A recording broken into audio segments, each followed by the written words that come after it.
આ રાણીકા જૂનો કુંભારવાળો છે ને એ લોકો રામજી માધુરના ઘરના છે, ભૂપતભાઈ છે, એનો છોકરો વનરાજ છે, વિજ્યો છે, નીલો છે, એ બધા પી પીને તે અગાસીમાં પથ્થર રાખીને ત્યાં ઘા કર્યા, પીને પેલા આમ કોકને ગાણું દીધી, કાટલો પકડ્યો ને પછી અહીંયા આવીને ખાંચામાં એકલા પથ્થર મારા કર્યા. જો ગરીબ માણસોના ખોયડાય તે તોડી કાઢ્યા છે, અમારી અગાસીમાં એકલા પથ્થર પડ્યા છે, અહીંયા બધા ખાંચામાં નુકસાન કર્યું છે. એ લોકો એને પી પીને જ્યારે હોય ત્યારે ખરાબ ગાણું બોલે છે, તરવારું લઈ લઈને નીકળી પડે છે. અહીંયા બેનું છોકરીઓ હોય, નાના છોકરા હોય તોય તે વારંવાર આવું કર્યા કરે છે, કોઈ અમે ફરિયાદ નથી કરતા.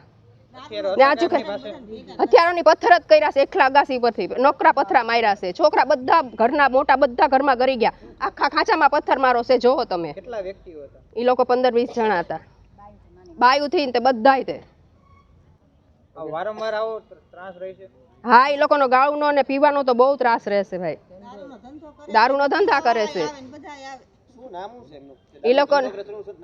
એનું નામ ભૂપતભાઈ રામજીભાઈ યાદવ, એના છોકરો વનરાજ, પછી વિજો ને જુવાન છોકરીઓ હોય, બાયું હોય તોય ખરાબ એકલા ભૂંડા બોલે.